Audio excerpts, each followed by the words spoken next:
Ya, Assalamualaikum. Salam sejahtera, salam GBN, salam Malaysia dan salam kuasa ketiga. Ya, saudara-saudari, hari ini saya nak bincangkan dua perkara. Perkara pertama, saya ingin merujuk kepada satu sidang media yang telah diadakan dalam sejam dua lepas oleh Peguam Najib Tan Sri Muhammad Shafie Abdullah. Okey. Jadi saya nak sentuh sedikit berkenaan sidang media itu. Kemudian saya ingin membuat penjelasan sedikit lanjut berhubung topik saya semalam, iaitu berhubung tarikh pilihan raya umum ke-15. Sebabnya semalam penjelasan saya ada sedikit yang tidak begitu jelas. Jadi saya nak perbetulkan penjelasan itu agar tidak berlaku kekeliruan. Jadi jika anda ingin mendengar penjelasan saya sekali lagi dengan cara yang lebih tepat berhubung tarikh pilihan raya umum ke-15, tunggu sehingga akhir siaran ini yang tidak akan memakan masa yang lama. Dan jika anda ada soalan, anda tunggu isyarat saya. Baik, saya mulakan. Jadi tadi Tan Sri Shafie Abdullah telah, itu Peguam Najib dalam kes perbicaraan SRC dan juga 1MDB, ya, telah membuat satu sidang media bersama Najib.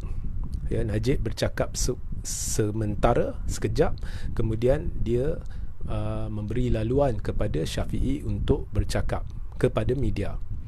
Menerusi sidang itu, saya faham bahawa satu mungkin rayuan telah difailkan ataupun sesuatu telah difailkan lah, lebih kita buat secara am, berhubung isu konflik kepentingan yang didakwa. Sekejap ya, kucing saya dia gigit wire mic. Okey. Berhubung isu Hakim Nazlan.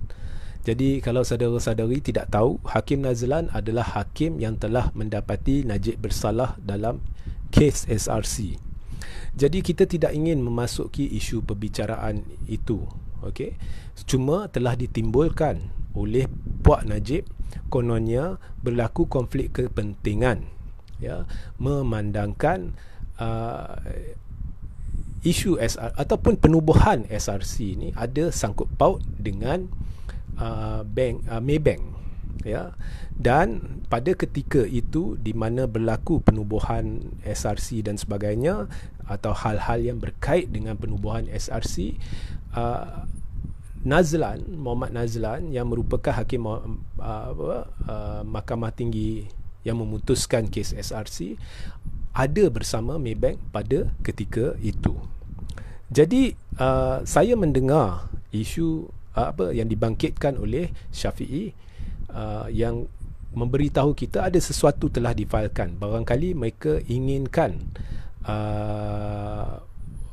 peluang untuk membuktikan kepada mahkamah bahawa Nazlan sebenarnya disebabkan konflik kepentingan itu, kes dia sudah tidak valid atau nullify the case. Ya, maknanya perbicaraan SRC itu perlu dimulakan semula dengan hakim yang baru di peringkat Mahkamah Tinggi. Okey. Jadi dalam sidang media tu, Shafie kepada umumnya, bukan kepada mahkamah, kepada umum, dia menceritakan babak-babak yang didakwa berlaku konflik kepentingan, dan saya lihat semuanya berkisar di sekitar Maybank, SRC dan Hakim Nazlan, iaitu isu-isu berkaitan penubuhan SRC dan sebagainya, ya, berlaku ketika Hakim Nazlan ada bersama Maybank. Jadi isu itu isu pokok, ya, tak payah saya nak masuk secara mendalam, ya. Dan sidang itu ditujukan kepada umum sebab ianya sidang media kepada umum, bukannya Shafie bercakap dalam mahkamah. Jadi bila sidang media itu berlaku secara umum, saya komen berhubung dengan sidang media yang telah ditujukan kepada orang seperti saya. Jadi di dalam percakapan Shafie itu, ada satu ketika Syafi'i selepas menghuraikan tentang mana ada berlaku konflik kepentingan, Syafi'i berkata, oleh itu Nazlan atau hakim tu was deemed to know, dianggap, saya bukannya terjemahan yang tepat, tetapi lebih kurang dianggap sebagai mengetahui hal-hal berkaitan dengan penubuhan SRC, was deemed to know, sebab dia pada ketika itu terlibat dengan Maybank. Dan juga Syafi'i menyebut we think, maknanya pasukan Najib atau pasukan Syafi'i, peguam bela dan sebagainya, we think dia tahu, Nazlan tahu, berhubung dengan perkara-perkara melibatkan penubuhan SRC. Jadi dengan penggunaan istilah ini, we think, kami fikir, atau kami percaya, and he is deemed to know, maknanya dia dianggap tahu, lebih kurang percaya. Jadi perkataan seperti deemed to know atau percaya atau dianggap, kami fikir, we think, semuanya adalah melibatkan kepercayaan ataupun apa yang dirasakan oleh pasukan Najib, iaitu Syafi'i dan peguam-peguam lain dalam pasukan Najib. Bukannya satu kenyataan kepastian. Di dalam sidang itu, Syafi'i tidak memberitahu kepada kami, kepada umum, bahawa pasukan Najib sah pasti, 100% pasti bahawa Hakim Nazlan terlibat dalam konflik kepentingan. Ini berdasarkan apa yang mereka rasa, apa yang mereka percaya, apa yang mereka anggap. Inilah mesej yang telah saya dapatkan dalam satu penjelasan sepintas lalu dalam seluruh sidang media itu. Bermakna apa jua yang difailkan oleh Syafi'i, pasukan Najib, adalah atas keyakinan yang bukan 100%, bukan kepastian. Hanya anggapan ke, mereka percaya ke, atau mereka fikir, jadi ini saya dapat tangkap dari sidang media itu, dan ini yang saya lihat, dan saya boleh komen kerana saya bukan komen berhubung dengan satu perkara yang terlibat dalam perbicaraan itu, tetapi sesuatu yang telah disampaikan kepada kami di luar mahkamah, di dalam satu sidang media. Jadi ini yang saya terima sebagai seorang rakyat biasa, berdasarkan apa yang telah dijelaskan oleh Syafi'i. Apa yang saya dapat berdasarkan Syafi'i, apa yang saya faham ialah mereka tidak 100% yakin, mereka tidak pasti jika berlaku konflik kepentingan melibatkan Nazlan. Jadi itu sahaja. Saya tidak ingin membuat kesimpulan. Itu sahaja saya ingin jelaskan di sini, buat supaya anda faham bagaimana saya mendapat tafsiran ini.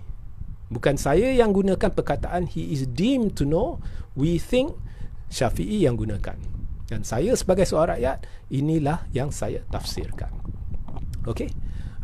So kedua, anda boleh mula bertanya sekarang jika ada soalan. Kedua, jadi semalam saya menjelaskan bahawa sebenarnya dalam menentukan tarikh pilihan raya, saya dapat berpendapat bahawa penilaian utama Datuk Seri Ismail Sabri bukanlah kes Najib. Sebenarnya ianya kes Zahid. Jadi dalam percakapan saya tersilap apabila memberi contoh.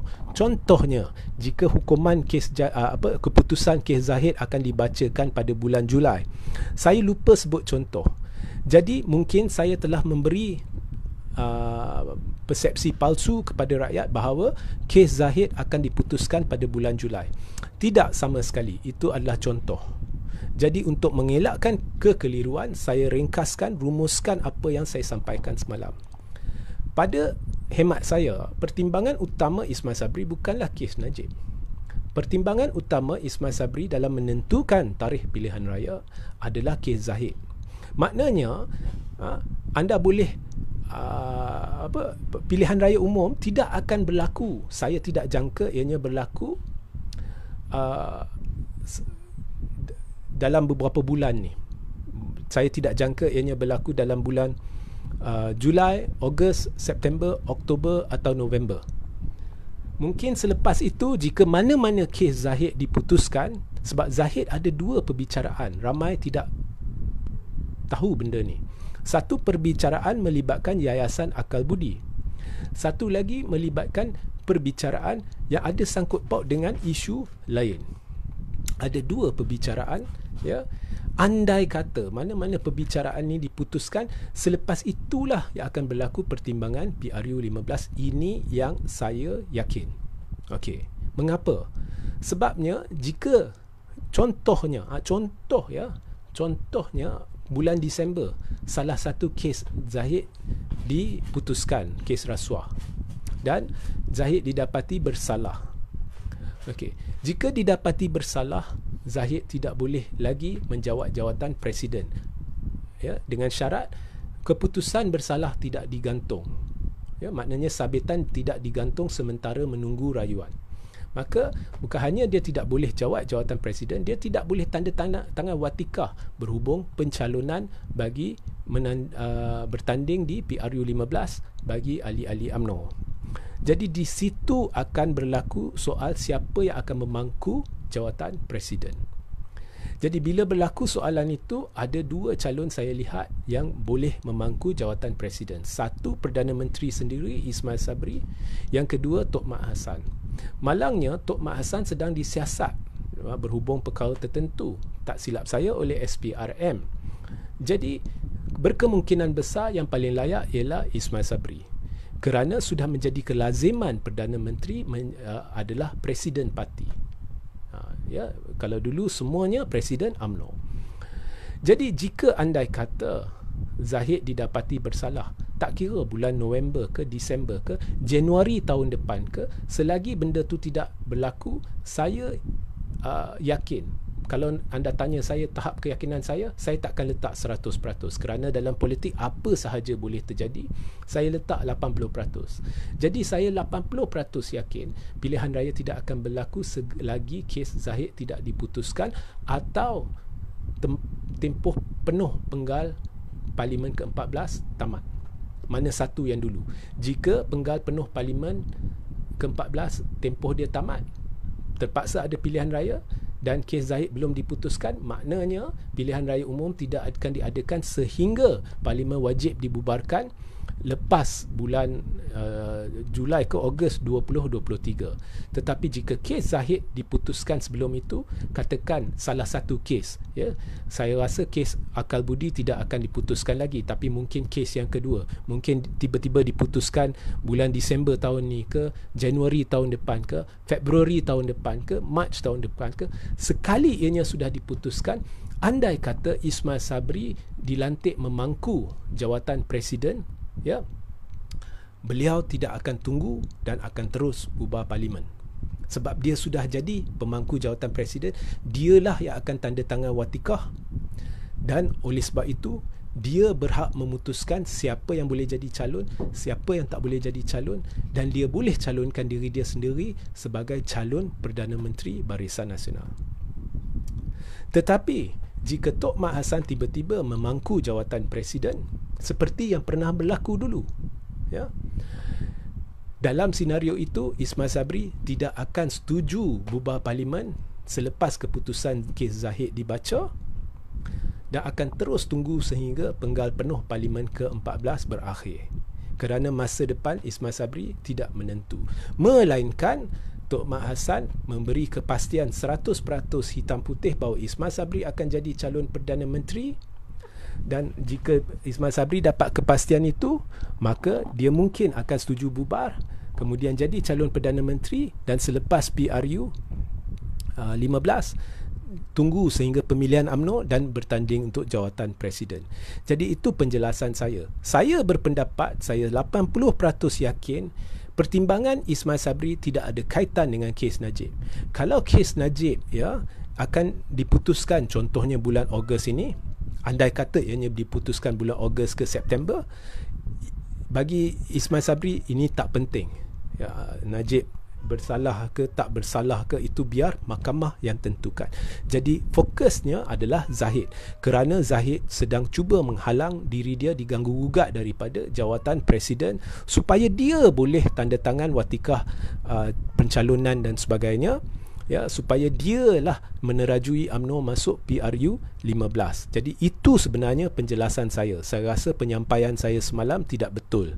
Perkara-perkara lain anda boleh rujuk live semalam, tetapi saya ingin perbetulkan sedikit cara penyampaian saya di situ. So itu sahaja. Anda boleh bertanya soalan, dan kalau tidak ada banyak soalan, kita akhiri live. Ana Malai. Okay. Yes, there is a lot of corruption, yes. Okay. Kamal Olo.